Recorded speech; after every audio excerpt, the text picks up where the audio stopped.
അള്ളാഹുവിന്റെ പ്രവാചകൻ സല്ലല്ലാഹു അലൈഹി വസല്ലമ തങ്ങൾ 114 അധ്യായങ്ങളിൽ ഒരു അധ്യായം അള്ളാഹുവിന്റെ റസൂൽ പറയുന്നു. പരിശുദ്ധമായ ഖുർആനിലെ ഒരു 6 വരികളുള്ള ഒരു ചെറിയ സൂറത്തുണ്ട്. ആ സൂറത്ത് ഓതുന്ന സമയം നീ കരയണം. അള്ളാഹുവിന്റെ പ്രവാചകൻ പറഞ്ഞു, ഈ സൂറത്ത് ഓതുന്ന സമയത്ത് നീ കരയണം. നിന്നെ കൊണ്ട് കഴിയുന്നില്ല, നിന്റെ ഹൃദയം കല്ലായി പോയി, നിന്റെ കണ്ണ് നിറയുന്നില്ലെങ്കിൽ ഈ ഒരു ചെറിയ സൂറത്ത് ഓതുമ്പോൾ നീ കരയുന്നവനെ പോലെ അഭിനയിക്കുകയെങ്കിലും ചെയ്യണേ എന്ന് നബി മുഹമ്മദ് മുസ്തഫ. അപ്പൊ പരിശുദ്ധമായ ഖുർആനിലെ 114 അധ്യായങ്ങളിൽ ഒരു ചെറിയ അധ്യായം, ആ അധ്യായം ഓതുന്ന സമയത്ത് കരയണം, ഇല്ലെങ്കിൽ അഭിനയിക്കണം. അൽഹംദുലില്ലാഹ്, ഇന്ന് അവസാനം ആ സൂറത്ത് ഓതിയിട്ട് നമുക്ക് റബ്ബിനോട് പൊട്ടിക്കരഞ്ഞ് ദുആ ചെയ്തു പിരിയാം.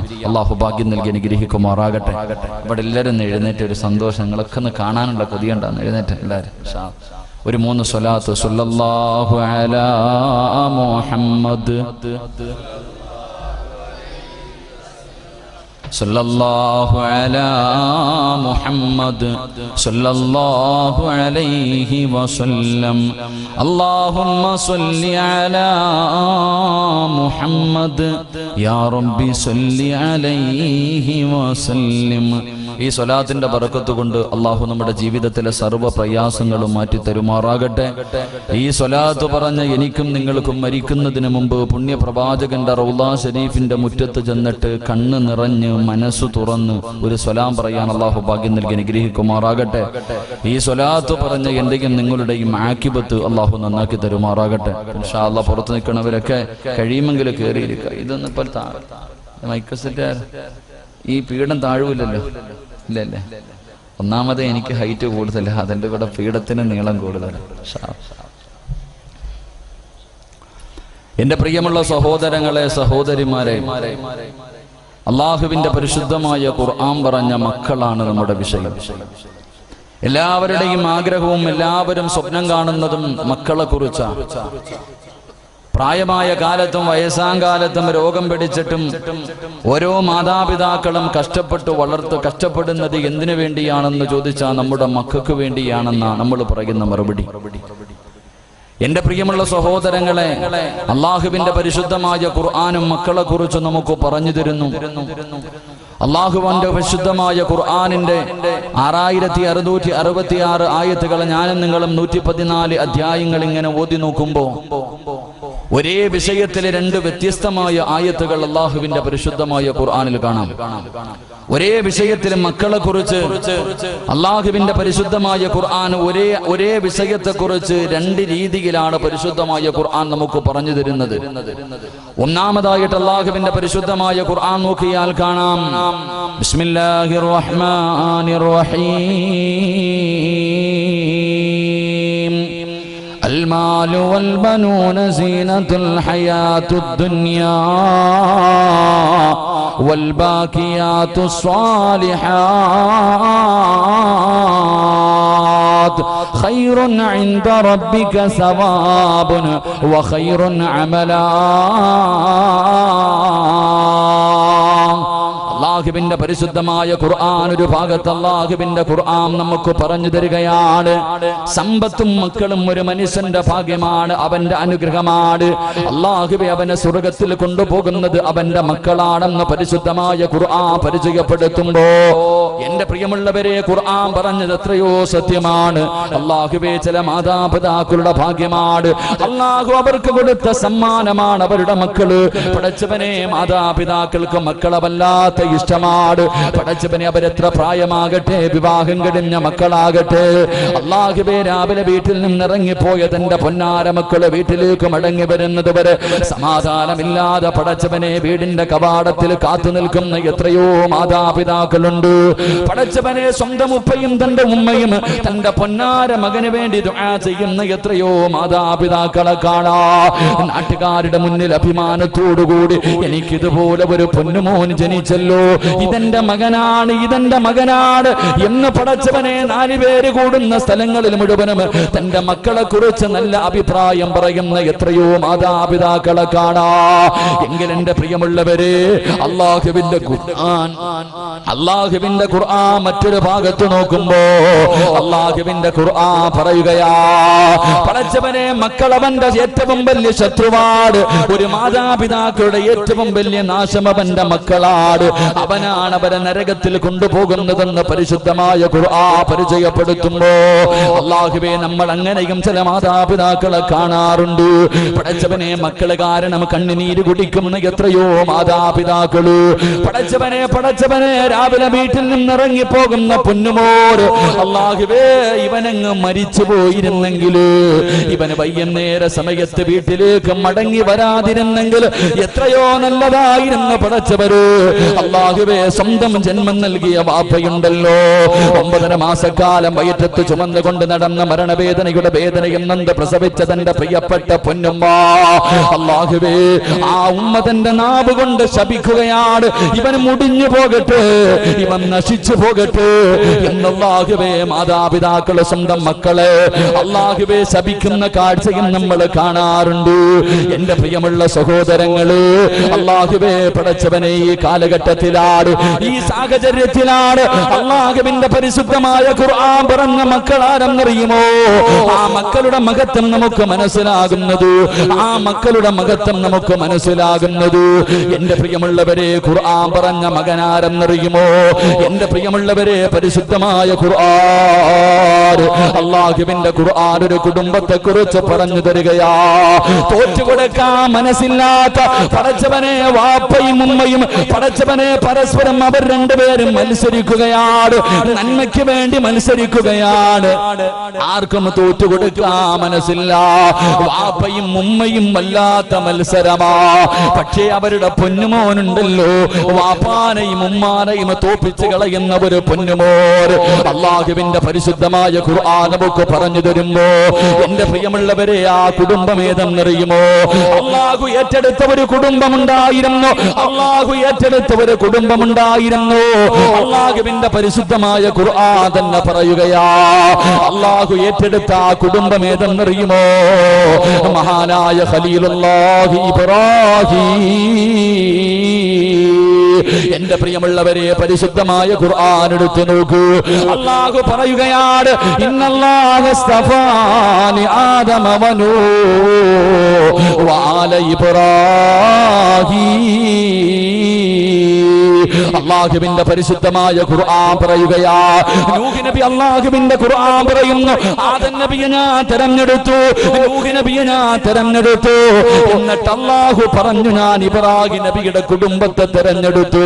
അല്ലാഹുവിന്റെ ഖുർആൻ തെരഞ്ഞെടുത്ത കുടുംബമാ, അല്ലാഹു തെരഞ്ഞെടുത്ത കുടുംബമാണ്. എന്റെ യോഗ്യതയുണ്ട്. ഇബ്രാഹിം നബിക്കും തന്റെ കുടുംബത്തിനെ പടച്ചിറപ്പ് തെരഞ്ഞെടുക്കാനുള്ള കാരണം എന്തെന്നറിയുമോ? എന്റെ പ്രിയമുള്ളവരെ, ചരിത്രം എടുത്തു നോക്കൂ. അല്ലാഹുവേ, മഹാനായ ഖലീലുല്ലാഹി ഇബ്രാഹിം നബി അലൈഹിസ്സലാം പടച്ചവനെ വിവാഹം കഴിഞ്ഞു. തന്റെ പ്രിയപ്പെട്ട ഭാര്യ സാറാ ബീവി റളിയല്ലാഹു തആല അൻഹ ഒരുപാട് കൊല്ലമായി മക്കളില്ല. ഒരുപാട് കൊല്ലമായി മക്കളില്ല.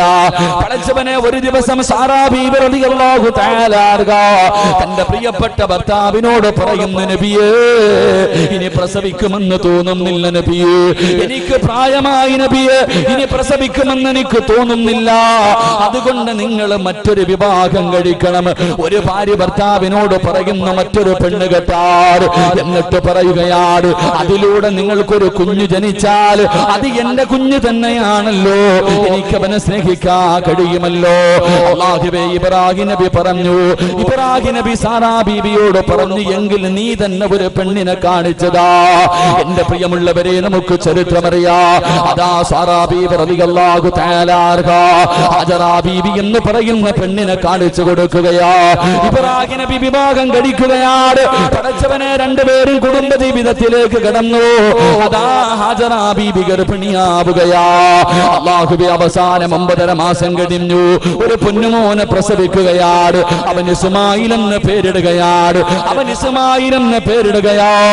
അല്ലാഹുവേ, ഒരു ദിവസമുണ്ടല്ലോ, ഇബ്രാഹിം നബി പ്രസവിച്ച് കിടക്കുന്നതിന്റെ പ്രിയപ്പെട്ട ഭാര്യയായ ഹാജറ ബീവി റളിയല്ലാഹു തആല അൻഹയുടെ മുന്നിലേക്ക് കടന്നു ചെന്നിട്ടു അവിടെന്ന് പറയുന്നു, ഹാജറ,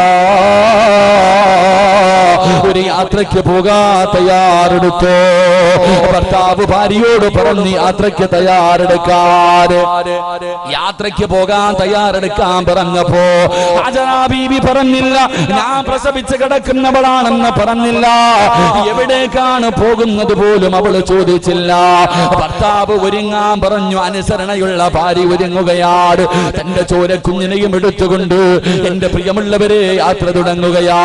അവസാനം മക്കയിൽ ചെന്ന് സഫാ മർവ എന്ന് പറയുന്ന രണ്ട് മലകൾക്കിടയിൽ അല്ലാഹുവേ ഹാജറ ബീവിയെയും തന്റെ ചോരക്കുഞ്ഞിനെയും ഇറക്കി വിട്ടിട്ട് കുടിക്കാനുള്ള വെള്ളവും കാരക്കയും കൊടുത്തിട്ട് ഇബ്രാഹിം നബി സലാം പറഞ്ഞിട്ട് തിരിച്ചു പോവുകയാ. ഒരു പറവ് പോലുമില്ല. പടച്ചവനെ ആരാരുമില്ലാത്ത കൊടുമ്പനത്തിൽ തന്റെ പൊന്നുമോളെയും തന്റെ ഭാര്യയെയും കൊണ്ട് ഇറക്കി വിട്ടിട്ട് ഇബ്രാഹിം നബി തിരിച്ചു പോകുന്നു. ഒരുപാട് ചോദ്യങ്ങൾ ചോദിച്ചു, ഒന്നും മിണ്ടുന്നില്ല. അവസാനം തന്റെ ചോരക്കുഞ്ഞിനെ ചേർത്ത് പിടിച്ചിട്ട് ഹാജറ ബീവി റളിയല്ലാഹു തആല അവിടുന്ന് ചോദിച്ചു, നബിയേ പേടിക്കണ്ട നബിയേ, പേടിക്കണ്ട നബിയേ, എന്റെയും എന്റെ മകന്റെയും കാര്യം അല്ലാഹു ഏറ്റെടുത്തിട്ടുണ്ട്. ഇബ്രാഹിം നബി നടന്നു പോവുകയാണ്. നമ്മളെല്ലാ വലിയ പെരുന്നാളിനും കേൾക്കുന്ന ചരിത്രമാ. അവസാനം കൊല്ലങ്ങൾ കഴിഞ്ഞു ഇബ്രാഹിം നബി തന്റെ പൊന്നുമോന്റെ മുന്നിലേക്ക് കടന്നു വരികയാണ്. മകനോട് വല്ലാത്ത സ്നേഹമാ, മകനോട് വല്ലാത്ത സ്നേഹമാണ്. വാപ്പയും മകനും കടന്ന് കളിച്ച് ചിരിച്ച് സുഖിച്ച് നടക്കുകയാ. ഒരു ദിവസം രാവിലെയുണ്ടല്ലോ ഇബ്രാഹിം നബി തന്റെ 10 വയസ്സിന്റെ താഴെ പ്രായമുള്ള പൊന്നുമോന്റെ മുന്നിലേക്ക് കടന്നു വന്നിട്ട് ആ വാപ്പ തന്റെ പൊന്നാര മകന്റെ കയ്യിൽ പിടിച്ചിട്ട് അവിടെന്ന് ചോദിക്കുന്നു, മോനെ ഇസ്മായിലേ, അല്ലാഹു നിന്നെ അറുത്തു കൊടുക്കാ പറഞ്ഞിരിക്കുകയാ. എന്റെ പൊന്നുമോന്റെ അഭിപ്രായം എന്താ? 10 വയസ്സിന്റെ താഴെ പ്രായമുള്ള പൊന്നുമോൻ അല്ലാഹുവേ കൊല്ലങ്ങൾ കഴിഞ്ഞ് തിരിച്ചു വന്ന പ്രിയപ്പെട്ട വാപ്പ തന്റെ പൊന്നുമകന്റെ കയ്യിൽ പിടിച്ചിട്ട് ചോദിക്കുന്നു, പൊന്നുമോന് അല്ലാഹു നിന്നെ അറുത്തു കൊടുക്കാ പറഞ്ഞിരിക്കുകയാ. വാപ്പ ഒരു സ്വപ്നം കണ്ട് പൊന്നുമോന് എന്താണ് എന്റെ പൊന്നുമോന്റെ അഭിപ്രായം എന്ന് ചോദിക്കുമ്പോ അതാ വാപ്പയുടെ കണ്ണ് നിറഞ്ഞു പോവുകയാണ്. തരിച്ചുപോയി ഇബ്രാഹിം നബി തന്റെ പൊന്നാര മകന്റെ മറുപടി കേട്ടിട്ട് അറിയാതെ ദുആ ചെയ്തു പോയി. ആ പൊന്നുമോന് വാപ്പയോട് പറഞ്ഞ മറുപടി എന്തെന്നറിയുമോ? ഇഫ്അൽ മാ തുമർ സതജിദുനി ഇൻഷാ അല്ലാഹ്. അവിടെന്ന് പറഞ്ഞു കൊടുക്കുന്ന വാപ്പോ അല്ലാഹുവിന്റെ കൽപ്പന അനുസരിക്കുവാപ്പോ, അല്ലാഹു പറയുന്നതനുസരിക്കുവാപ്പോ. വിധിയുണ്ടെങ്കിൽ നാളെ പടച്ചവന്റെ സ്വർഗത്തിൽ വെച്ച് കാണാ. എന്റെ പ്രിയമുള്ളവരെ, ചരിത്രമറിയുന്നവരാ, തന്റെ പൊന്നാര മകനെ അറുക്കുന്നതിന് വേണ്ടി തയ്യാറെടുക്കുന്നു. ആ 10 വയസ്സിന്റെ താഴെ പ്രായമുള്ള പൊന്നുമോർ തന്റെ വാപ്പയുടെ കയ്യിൽ പിടിച്ചിട്ട് പറയുന്ന, ഉപ്പാ എനിക്ക് 4 വസിയ്യത്തുണ്ട് വാപ്പാ, എനിക്ക് 4 വസിയ്യത്തുണ്ട് വാപ്പാ. ഇബ്രാഹിം നബി അത്ഭുതത്തോടെ ചോദിച്ചു, മോനെ ഇസ്മായിലേ, എന്റെ പൊന്നുമോന് പറയാനുള്ളതെന്താ? അവിടെ ഒന്നാമതായി പറയുന്ന, ഉപ്പാ എന്റെ കഴുത്ത് പിടിച്ച് എന്റെ കഴുത്ത് പിടിച്ച് തിരിച്ചു കടത്തിയിട്ട് എന്റെ പിരടിയിൽ വെച്ച് കത്തി വെച്ചറുക്കാൻ പാടുള്ളൂ. അറുക്കുന്ന സമയത്ത് എന്നെ കമഴ്ത്തി കടത്തിയിട്ട് അറുക്കാവൂ. അല്ലാഹുവേ, ഇബ്രാഹിം നബി അത്ഭുതത്തോടെ തന്റെ പൊന്നാര മകനോട് ചോദിക്കുകയാ, എന്റെ പൊന്നുമോന്, എന്റെ പൊന്നുമോന് പറയാനുള്ള കാരണം എന്താ? അവിടെ നിന്ന് പറയുന്നു, വാപ്പാ നിങ്ങൾക്ക് എന്നെ വല്ലാത്ത ഇഷ്ടമാ. അറുക്കുന്നതിന് വേണ്ടി എന്റെ കഴുത്തിലേക്ക് കത്തിവെക്കുമ്പോ എന്റെ മുഖം കണ്ട വാപ്പാനെ കൊണ്ടറുക്കാൻ കഴിയില്ല. അതുകൊണ്ട് എന്നെ കമഴ്ത്തി കിടത്തിയിട്ട് അറുക്കാൻ പാടുള്ളൂ. രണ്ടാമതായി പറഞ്ഞു, എന്റെ കയ്യും കാലും കെട്ടിയിടണ്, എന്റെ കയ്യും കാലും കെട്ടിയിട്ടിട്ട് ഉപ്പറുക്കാൻ പാടുള്ളൂ. എന്റെ പൊന്നുമോന്, വാപ്പാ എന്റെ കഴുത്ത് മുറിഞ്ഞിട്ട് മരണവേദന സഹിക്കാൻ കഴിയാതെ ഞാനെങ്ങാണം എന്റെ കയ്യും കാല് വിട്ടടിച്ചാ ഉപ്പാന്റെ കൈ വിറയ്ക്കുമല്ലോ. അല്ലാഹുവിന്റെ കൽപ്പന അനുസരിക്കാൻ കഴിയില്ലല്ലോ. എന്റെ കയ്യും കാലും എന്റെ വാപ്പയൊന്ന് കെട്ടിയിടണേ. മൂന്നാമതായി പറയുന്ന, ഉപ്പാ ഞാൻ ധരിച്ചിരിക്കുന്ന ഈ വസ്ത്രമുണ്ടല്ലോ, എന്റെ ഉമ്മാനെ കാണിക്കല്ലേ, എന്റെ ഉമ്മാനെ സഹിക്കാൻ കഴിയില്ല. എന്റെ രക്തം പുരണ്ട, എന്റെ രക്തം പുരണ്ട വസ്ത്രം കണ്ടാൽ എന്റെ ഉമ്മയ്ക്ക് സഹിക്കാൻ കഴിയില്ല. നാലാമതായി പറഞ്ഞു കൊടുക്കുകയാണ്, എന്നെ അറുത്തു കൊടുത്തിട്ട് വീട്ടിലേക്ക് മടങ്ങി ചെല്ലുമ്പോ എന്റെ സലാം എന്റെ ഉമ്മയോട് പറയണേ, എന്റെ ഉമ്മാനോട് ഞാൻ സലാം പറഞ്ഞെന്ന് പറയടൂ. എന്നിട്ട് എന്റെ ഉമ്മയോട് പറയണം, നാളെ പടച്ചവന്റെ സ്വർഗത്തിൽ വെച്ച് കാണാമെന്ന് ഞാൻ പറഞ്ഞു എന്ന് ഉമ്മ എന്റെ വാപ്പ എന്റെ ഉമ്മയോട് പറയണേ എന്ന് 10 വയസ്സിന്റെ താഴെ പ്രായമുള്ള പൊന്നുമോർ തന്റെ പ്രിയപ്പെട്ട വാപ്പയോട് പറഞ്ഞു കൊടുത്തെന്ന ചരിത്രമുണ്ടല്ലോ. ഞാനും നിങ്ങളും ഓർമ്മ വെച്ച കാലം മുതൽ കേൾക്കുന്നവരാ. എത്ര കേട്ടാലും മതി വരൂല, എത്ര കേട്ടാലും മതി വരൂല. ഓരോ പ്രാവശ്യം ആ ചരിത്രം ഇങ്ങനെ കേൾക്കുമ്പോ മനസ്സിന്റെ ഉള്ളിൽ ഓരോ ഉപ്പയും ഉമ്മയും ചിന്തിച്ചു പോകാറുണ്ട്. പടച്ചുറപ്പേ, ഇതുപോലെ ഒരെണ്ണം എനിക്കും കിട്ടിയിരുന്നെങ്കിൽ, ഇതുപോലെ ഒരു മകന്, ഇതുപോലെ ഒരു മകള് എനിക്ക് കിട്ടിയിരുന്നെങ്കിൽ എത്രയോ നല്ലതായിരുന്നു പടച്ചവര് എന്നാഗ്രഹിക്കാത്ത മാതാപിതാക്കളില്ലല്ലോ. അതുകൊണ്ട് പാതിരാത്രി ഒരുമിച്ച് കൂടിയവരോട് അല്ലാഹുവേ, സ്വന്തം മക്കള് നന്നാകണമെന്ന് ആഗ്രഹമുള്ള മാതാപിതാക്കളുണ്ടല്ലോ. എന്റെ പ്രിയമുള്ളവര്, ദുനിയാവിലും ആഖിറത്തിലും ഉപകരിക്കുന്ന മക്കള് നിനക്ക് വേണ്ടി, നിന്നെ കണ്ണുനീര് കുടിപ്പിക്കാത്ത, നിന്നെ നാട്ടുകാരുടെ മുന്നിൽ നാണം കെടുത്താത്ത, പ്രായമാകുന്ന കാലത്ത് താങ്ങും തണലുമാകുന്ന, മരിക്കാൻ കിടക്കുന്ന സമയത്ത് ചാരത്ത് വന്ന് കയ്യിലെ വെള്ളവും പിടിച്ച് ഉപ്പാന്റെയും ഉമ്മാന്റെയും തലയുടെ ഭാഗത്തിരുന്ന് ലാ ഇലാഹ ഇല്ലല്ലാഹ് എന്ന് സ്നേഹത്തോടെ പറഞ്ഞു തരുന്ന ഒരു പൊന്നുമോ നിനക്ക് വേണമെന്ന് ആഗ്രഹമുണ്ടോ? അവസാനം വീടിന്റെ പുറകില് ടാർപ്പ വലിച്ചു കെട്ടികെട്ട് നിന്റെ മയ്യത്ത് കുളിപ്പിക്കാരെടുത്ത് വെക്കുമ്പോ എന്റെ ഉമ്മാനെ ഞാൻ കുളിപ്പിക്കാ, എന്റെ വാപ്പാനെ ഞാൻ കുളിപ്പിക്കാ എന്ന് പറഞ്ഞുകൊണ്ട് ഓടി വന്നിട്ട് ഉപ്പയുടെയും ഉമ്മയുടെയും തലയെടുത്ത് കയ്യിൽ വെച്ച് കണ്ണിൽ നിന്ന് വീഴുന്ന കണ്ണുനീര് കൊണ്ട് മയ്യത്ത് കുളിപ്പിക്കാനറിയുന്ന ഒരു സംഗതി നിനക്ക് വേണമെന്ന് മോഹമുണ്ടോ? അവസാനം എരുമേരി പള്ളിക്കകത്ത് മരാ കുളിപ്പിച്ച് വെള്ള തുണിയിൽ പൊതിഞ്ഞ് നിന്നെ കൊണ്ടുപോയി കിടത്തുന്ന ദിവസമുണ്ടല്ലോ. പള്ളിയിലെ ഇമാമിന്റെ കൈ പിടിച്ചിട്ട് ഉസ്താദ്, ഇതെന്റെ വാപ്പയാ, ഇതെന്റെ ഉമ്മയാ, ഇവരുടെ മയ്യത്തിന്റെ ഇമാമത്ത് ഞാൻ നിൽക്കുമെന്ന് പറയുന്ന ഒരു പൊന്നുമോ നിനക്ക് വേണ്ടി അവസാനം എരുമേലി പള്ളിയുടെ പുറകിൽ കൊണ്ടുവന്ന് കുടിച്ചിട്ടിട്ട് എല്ലാവരും പിരിഞ്ഞു പോകുമ്പോ ഞാൻ വരില്ലെന്ന് പറഞ്ഞ് വാശി പിടിച്ച് ഒറ്റയ്ക്ക് ഉപ്പയുടെയും ഉമ്മയുടെയും കബറിന്റെ ചാരത്ത് നിന്ന് എന്റെ ഉപ്പാനെ ഒറ്റക്കിട്ടിട്ട് വരാ, എന്റെ ഉമ്മാനെ ഒറ്റക്കിട്ടിട്ട് വരാറ് എനിക്ക് മനസ്സില്ലെന്ന് പറഞ്ഞ് കബറിന്റെ ചാരത്ത് നിന്ന് മനസ്സ് തുറന്ന് നെഞ്ചു പൊട്ടികെട്ട് പൊട്ടിക്കരഞ്ഞു ദുആ ചെയ്യുന്ന ഒരു സന്തതി നിനക്ക് വേണ്ടേ പെങ്ങള്? നാളെ പടച്ചവന്റെ പരലോകത്തേക്ക് കടന്നു ചെല്ലുമ്പോ സ്വർഗത്തിന്റെ കവാടത്തിന്റെ മുന്നിൽ അല്ലാഹു സ്വർഗത്തിലേക്ക് പോകടാ എന്ന അവസരം കൊടുക്കുമ്പോ അല്ലാഹുവേ ഞാൻ പോകില്ല പടച്ചവര്, എന്റെ വാപ്പയില്ലാതെ എന്റെ ഉമ്മയില്ലാതെ എനിക്കെന്ത് സ്വർഗമാ പടച്ചവര്, അവരില്ലാതെ ഞാൻ പോകില്ലെന്ന് പറഞ്ഞു സ്വന്തം മാതാപിതാക്കളെ കാത്തു നിൽക്കുന്ന ഒരു സ്വാലിഹായ സന്താനം നിനക്ക് വേണമെന്ന് ആഗ്രഹമുണ്ടോ? അതുകൊണ്ട് പാതിരാത്രി ഒരുമിച്ച് കൂടിയവരോട് സ്വാലിഹായ സന്താനം വേണോ? ദുനിയാവിനും ആഖിറത്തിലും ഉപകരിക്കുന്ന മക്കളെ വേണോ?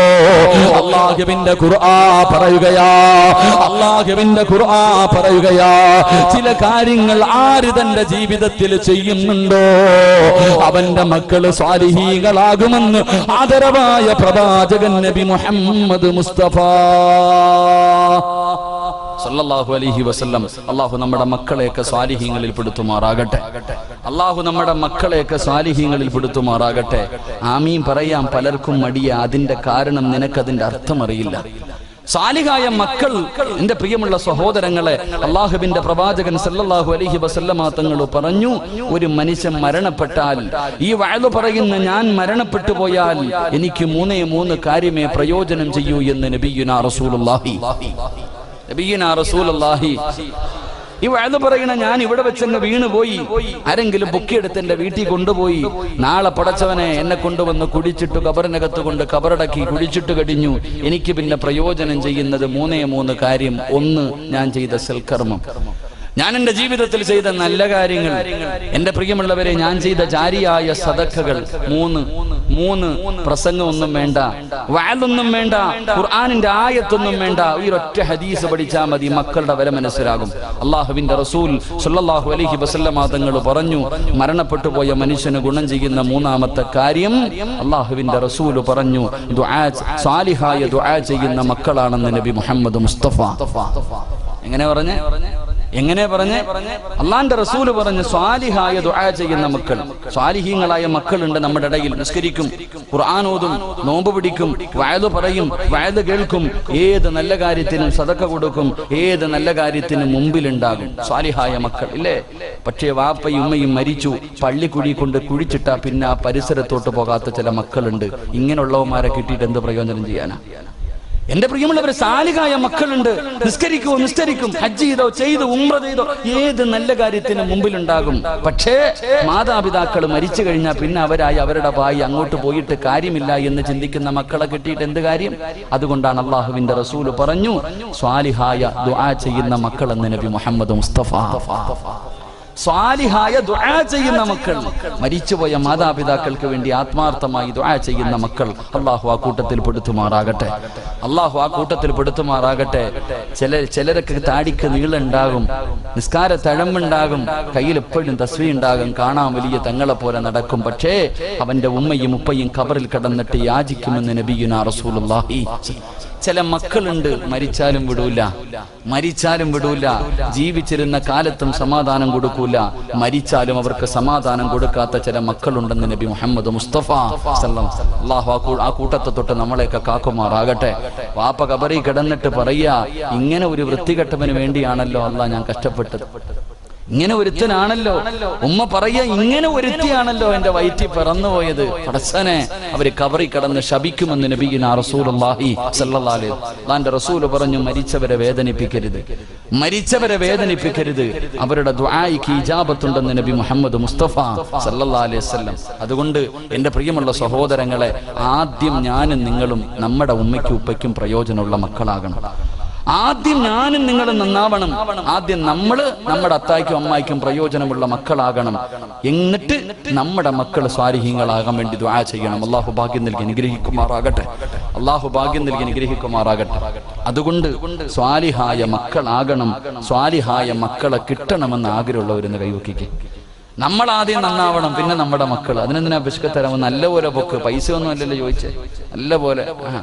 അൽഹംദുലില്ലാ, അല്ലാഹു ഈമാൻ നിലനിർത്തി തരുമാറാകട്ടെ.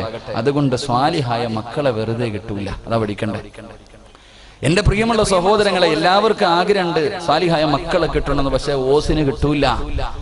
പെട്ടെന്നൊരു സുപ്രഭാതത്തിൽ എഴുന്നേറ്റിരുന്ന ദുആ ചെയ്തെന്ന് പറഞ്ഞ് സ്വാലിഹായ മക്കളെ കിട്ടൂല. അതിനിത്തിരി കഷ്ടപ്പാടുണ്ട്. അള്ളാഹുവിന്റെ പരിശുദ്ധമായ ഖുർആൻ പറഞ്ഞു, സ്വാലിഹായ മക്കളെ കിട്ടണമെങ്കിൽ നിന്റെ ജീവിതത്തിൽ നീ ചില കാര്യങ്ങൾ സൂക്ഷിക്കണമെന്ന് നബി മുഹമ്മദ് മുസ്തഫ.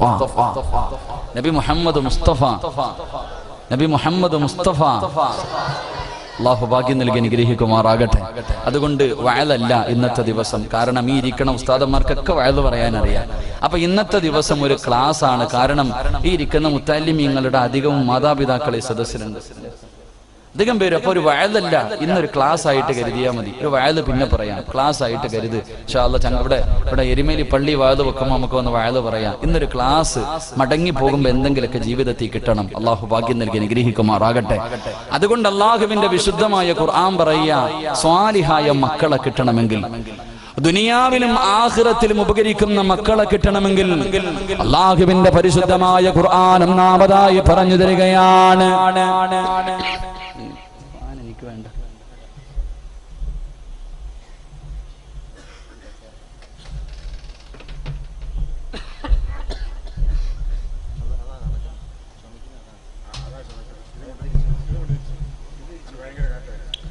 എനിക്ക് വേണ്ട. മൈക്ക് സെറ്റുകാരാ, ഒരല്പ സൗണ്ട്. ഞാന് ഹജ്ജ് കഴിഞ്ഞു വന്നിട്ട് 2 ദിവസമേ റെസ്റ്റ് എടുത്തിട്ടുള്ളൂ. ഇന്ന് 19ാമത്തെ ദിവസമായത്. നാളെ ഒരു ദിവസം ലീവുണ്ട്. അപ്പൊ നിങ്ങൾ ഇത്തിരി സൗണ്ട്. അൽഹംദുലില്ലാ, അല്ലാഹു ശബ്ദം നിലനിർത്തി തരുമാറാകട്ടെ. ഇന്ന് പറ മനുഷ്യന്മാരെ, അങ്ങാരുടെ അടയട്ടടാ എന്നല്ല, അല്ലാഹു ശബ്ദം നിലനിർത്തി തരുമാറാകട്ടെ. എന്റെ പ്രിയമുള്ള സഹോദരങ്ങളെ, ഒന്ന് വിവാഹം കഴിക്കാത്ത പ്രത്യേകിച്ച് മക്കളൊക്കെ, വിവാഹം കഴിക്കാത്ത ചെറുപ്പക്കാർ, വിവാഹം കഴിക്കാത്ത പെൺകുട്ടികൾ, മക്കളെ പ്രായപൂർത്തിയായി ഒരു വരനെ വേണം, ഒരു വധുവിനെ വേണമെന്ന് കാത്തിരിക്കുന്നവർക്ക് വേണ്ടിയാണ്. അള്ളാഹുവിന്റെ പരിശുദ്ധമായ ഖുർആൻ പറയുന്നു, ഒരു സ്വാലിഹായ സന്താനത്തെ കിട്ടണമെങ്കിൽ അള്ളാഹുവിന്റെ ഖുർആൻ പറഞ്ഞു, വൽ ബലദു തയ്യിബു യഖ്റുജു നബാതുഹു ബിഇദ്നി റബ്ബി. എന്റെ പ്രിയമുള്ള സഹോദരങ്ങളെ, ഒരു കർഷകൻ കൃഷി ഇറക്കാൻ ഉദ്ദേശിക്കുകയാണ്. ഒരു കർഷകൻ കൃഷി ചെയ്യാൻ ഉദ്ദേശിക്കുന്നു. അപ്പോൾ ആ മനുഷ്യൻ ആദ്യം നോക്കുന്നത്, ഈ സ്ഥലത്ത് കൃഷി ഇറക്കിയാൽ, വിത്തിറക്കിയാൽ വിളവ് കിട്ടുമെന്ന് ഉറപ്പുള്ള സ്ഥലത്തെ യഥാർത്ഥത്തിൽ ഒരു കർഷകൻ വിളവിറക്കാൻ തയ്യാറാവും. ഈ എരുമേലിയിൽ ഒരാൾ കടയിടാൻ തീരുമാനിച്ചു. ഈ സ്ഥലത്ത് കടയിട്ടാൽ ആ കട വിജയിക്കും. ഒരു 90, ഒരു 75% ഇവിടെ കച്ചവടം നടക്കും. ഇത് വിജയിക്കാൻ സാധ്യതയുണ്ടെന്ന് ഉറപ്പുള്ള സ്ഥലത്തെ ഒരു മനുഷ്യന് കടയിടാൻ തീരുമാനിക്കും. എന്റെ പ്രിയമുള്ളവരെ, അള്ളാഹുവിന്റെ ഖുർആൻ പറയുകയാ, അള്ളാഹുവിന്റെ പരിശുദ്ധമായ ഖുർആൻ പറയുന്നു, വൽ ബലദു തയ്യിബു യഖ്റുജു നബാതുഹു ബിഇദ്നി റബ്ബി. എന്റെ പ്രിയമുള്ളവരെ, അള്ളാഹുവിന്റെ ഖുർആൻ പറയുന്നു, നല്ല കൃഷിയിടത്തിൽ വിത്തിറക്കിയാല്, നല്ല പെരയിടത്തിൽ അള്ളാഹുവേ, നല്ല വസ്തുവിൽ അള്ളാഹുവേ നീ വിത്തിറക്കിയാലേ നിനക്ക് നല്ല വിളവ് കിട്ടൂ എന്ന് പരിശുദ്ധമായ ഖുർആൻ പറയുമ്പോ, എന്റെ പ്രിയമുള്ളവരെ, ഖുർആൻ പറയുകയാണ്, നിസാഉകും ഹർസുൽ ലക്കും വഅതൂ ഹർസകും. അള്ളാഹുവിന്റെ പരിശുദ്ധമായ ഖുർആൻ പറയുന്നു, പെണ്ണെന്ന് പറഞ്ഞാൽ കൃഷിയിടമാണ്, പെണ്ണെന്ന് പറഞ്ഞാൽ കൃഷിയിടമാണ്. അതുകൊണ്ട് പൊന്നുമോനെ, കൃഷി ഇറക്കുന്ന സമയത്ത് അള്ളാഹുവേ നല്ല കൃഷിയിടത്തല്ല, നല്ല പെരകിടം നോക്കിയിട്ട് വേണം കൃഷി ഇറക്കാൻ. എന്റെ പ്രിയമുള്ളവരെ, അള്ളാഹുവിന്റെ ഖുർആൻ പറയുകയാ, നല്ല ഉമ്മയുടെ വയറ്റിലെ നല്ല മക്കള് പിറക്കാറുള്ളൂ, നല്ല ഉമ്മമാരുടെ വയറ്റില് നല്ല മക്കള് പിറക്കാറുള്ളൂ. മോശമായ ഉമ്മയുടെ വയറ്റില് നല്ല മക്കള് പിറക്കാറില്ല. എന്റെ പ്രിയമുള്ള സഹോദരാ, മോനെ, പെണ്ണ് കെട്ടണമെന്നുള്ള മോഹം നിനക്ക് കടന്നു വരുമ്പോ, പെണ്ണ് കാണാൻ പോകുന്ന സമയത്ത് ആദ്യമായിട്ട് നീ ചിന്തിക്കേണ്ടത് എന്തെന്നറിയുമോ? അതുകൊണ്ടാണ് അല്ലാഹുവിന്റെ പ്രവാചകൻ പറഞ്ഞത്,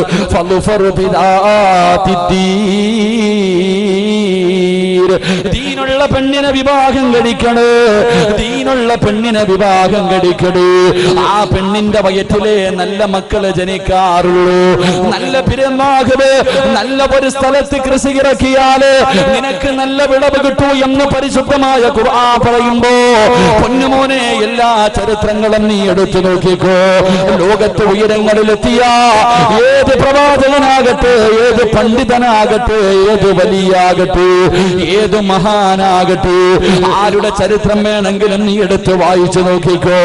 അവരെല്ലാവരും പടച്ചവനെ നല്ല ഉമ്മയ്ക്ക് പിറന്ന മക്കളാ, അവരൊക്കെ നല്ല ഉമ്മയ്ക്ക് ജനിച്ച മക്കളാ. നല്ല പെണ്ണിന്റെ വയറ്റില് നല്ല മക്കള് പിറക്കാറൂ എന്ന് അള്ളാഹുവിന്റെ പരിശുദ്ധമായ ഖുർആൻ പരിചയപ്പെടുത്തുമ്പോ, അള്ളാഹുവേ, നല്ല കൃഷിയിടത്തിൽ നിന്ന് വിളഞ്ഞവര് വിളവിനെ പറഞ്ഞു തരട്ടെ. ഒരു നല്ല ഉമ്മയുടെ വയറ്റിൽ പിറന്ന ഒരു പൊന്നുമോനെ ഞാൻ പറഞ്ഞു തരട്ടെ. എന്റെ പ്രിയമുള്ള ചെറുപ്പക്കാരാ, സാബിത്ത് ഇബ്നു ഇബ്രാഹിം എന്ന് പറയുന്ന ഒരു ചെറുപ്പക്കാരനുണ്ടായിരുന്നു. പൊന്നുമോര്, അള്ളാനെ വല്ലാത്ത പേടിയാ. യുവത്വത്തിന്റെ നടുവിലൂടെ നടന്നു പോകുന്ന കാണാനടകുള്ള സുന്ദരനായ ചെറുപ്പക്കാരനാ. അള്ളാനെ വല്ലാത്ത പേടിയാണ്. പാവപ്പെട്ടവനാട് പടച്ചവനെ വിശപ്പ് സഹിക്കാൻ കഴിയാതെ കിടന്നിട്ട് ഉറക്കം വരാതെ സാബിത്ത് ഇബ്നു ഇബ്രാഹിം എന്ന് പറയുന്ന ചെറുപ്പക്കാരനുണ്ടല്ലോ. അല്ലാഹുവേ, വീട് വിട്ടിറങ്ങുകയാണ്, ഇങ്ങനെ അലഞ്ഞു തിരിഞ്ഞു നടക്കുകയാണ്. അവസാനം നടന്ന് തളർന്നിട്ട് ഒരു ഒഴുക്കുള്ള പുഴയുടെ ചാരത്തിങ്ങനെ തളർന്നു കിടക്കുകയാ. വിശപ്പ് സഹിക്കാൻ കഴിയാതെ ഒരു പുഴയുടെ ചാരത്തിങ്ങനെ തളർന്നു കിടക്കുമ്പോ, അല്ലാഹുവേ, വെള്ളത്തിലൂടെ ഒരാപ്പിൾ ഇങ്ങനെ ഒഴുകി വരികയാണ്. സാബിത്ത് ഇബ്നു ഇബ്രാഹിം ഇങ്ങനെ നോക്കുമ്പോ വെള്ളത്തിലൂടെ ഒരാപ്പിൾ ഇങ്ങനെ ഒഴുകി വരികയാ. വിശപ്പിന്റെ കാഠിന്യത്താ സാബിത്ത് ഇബ്നു ഇബ്രാഹിം എന്ന് പറയുന്ന ചെറുപ്പക്കാർ അറിയാതെ ആപ്പിളങ്ങെടുക്കുകയാ. വിശപ്പിന്റെ കാഠിന്യത്താൽ അങ്ങ് കഴിക്കുകയാണ്. കഥാ പകുതി തന്റെ വയറ്റിന്റെ ഉള്ളിലേക്ക് കടന്നു ചെന്നു, പകുതി തന്റെ ആമാശയത്തിലേക്ക് പോയി. അപ്പോഴാണ് പടച്ചവനെ ബുദ്ധി വർക്ക് ചെയ്യുന്നത്. അല്ലാഹുവേ, ഈ തിന്നത് ഹറാമാണല്ലോ പടച്ചവര്, ആരുടെ നാണെന്നറിയില്ലല്ലോ പടച്ചവര്, അനുവാദം ചോദിച്ചില്ലല്ലോ പടച്ചവര്. ഖസുറത്ത് ദുനിയാ വല്ലാഖിറ, എന്റെ ദുനിയാവും ആഖിറവും നഷ്ടപ്പെട്ടു പോയല്ലോ പടച്ചവര്.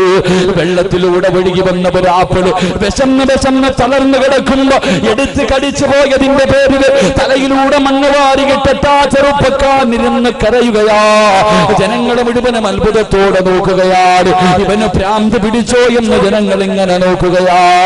അവസാനം സാബിത്ത് ഇബ്നു ഇബ്രാഹിം എന്ന് പറയുന്ന ചെറുപ്പക്കാരൻ എഴുന്നേറ്റ് ഓടുകയാണ്. പൊട്ടിക്കരഞ്ഞുകൊണ്ട് വിളിച്ചു കൂവിയിട്ട്, എന്റെ നാശമേ, എന്റെ നാശമേ, ഞാൻ നശിച്ചു പോയല്ലോ എന്ന് പറഞ്ഞുകൊണ്ട് വെള്ളത്തിന്റെ ആ പുഴയുടെ ചാരത്തുകൂടെ ഓടുകയാണ്. അല്ലാഹുവേ, ഓടി ഓടി അവസാനം ഒരു ആപ്പിള് തോട്ടത്തിലേക്ക് കടന്നു ചെല്ലുകയാ. ആ ആപ്പിൾ ഏത് തോട്ടത്തിൽ നിന്നാണ് വീണതെന്ന് കണ്ടുപിടിക്കുകയാ. ഓടിച്ചെന്ന് നോക്കുമ്പോ അതിനകത്തൊരു മനുഷ്യനിരിക്കുകയാണ്.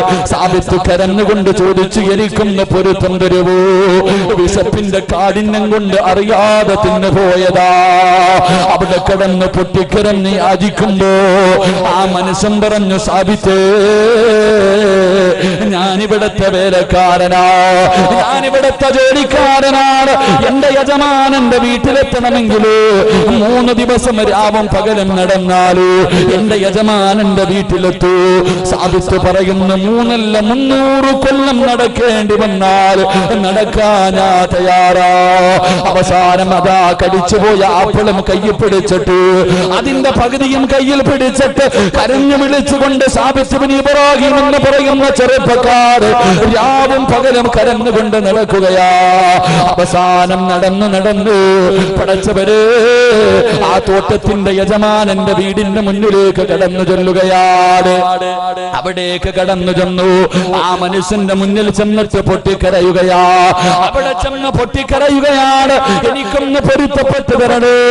അവിടെ കടന്ന് അവസാന കരന്നുകൊണ്ട് ചോദിക്കുമ്പോ ആ മനുഷ്യന് മനസ്സിലായി, ഇവന് സാധാരണ ഒരു ചെറുപ്പക്കാരനല്ല, ഇവന് സാധാരണ ഒരു മനുഷ്യനല്ല. ആ മനുഷ്യൻ പറഞ്ഞു, സാബിത്ത്, നിന്റെ വയറ്റിന്റെ ഉള്ളിലേക്ക് കടന്നു പോയാ പകുതി ആപ്പിളിനാ പൊരുത്തപ്പെട്ടു തരണമെങ്കിൽ ഒരു കണ്ടീഷൻ ഉണ്ട് സാബിത്ത്. സാബിത്ത് ഇബ്നു ഇബ്രാഹിം എന്ന് പറയുന്ന ചെറുപ്പക്കാരൻ പറയുകയാണ്, എന്തിനും ഞാൻ തയ്യാറാ, എന്തിനും ഞാൻ തയ്യാറാ. ആ മനുഷ്യൻ പറഞ്ഞു, എനിക്കൊരു പൊന്നുമോളുണ്ട്, നീ അവളെ വിവാഹം കഴിക്കണം. അവൾക്കാണെങ്കിൽ കണ്ണിന് കാഴ്ചയില്ല, അവൾക്ക് ചെവിക്ക് കേൾവിയില്ല, അവൾക്ക് നടക്കാൻ കഴിവില്ല, അവളാണെങ്കിൽ സൗന്ദര്യമില്ലാത്തവളാണ്. സാബിത്ത് ഇബ്നു ഇബ്രാഹിം പറയുകയാ, എനിക്ക് ആ പെണ്ണിനെ കാണണമെന്ന് പോലുമില്ല, വിവാഹം കഴിക്കാ തയ്യാറാ, നിങ്ങൾ എനിക്കൊന്ന് പൊരുത്തപ്പെട്ടു തന്നാ മതി. അവസാനം എന്റെ പ്രിയമുള്ള ചെറുപ്പക്കാരാ, സാബിത്ത് ഇബ്നു ഇബ്രാഹിം എന്ന് പറയുന്ന കാണാനിടകുള്ള സുന്ദരനായ യുവത്വത്തിന്റെ നടുവിലൂടെ നടന്നു പോകുന്ന ചെറുപ്പക്കാർ വിവാഹം കഴിഞ്ഞ് മണിയറക്കകത്തേക്ക് കടന്നു ചെല്ലുമ്പോ സുബ്ഹാനല്ലാഹ്, കണ്ട കാഴ്ച എന്തെന്നറിയുമോ?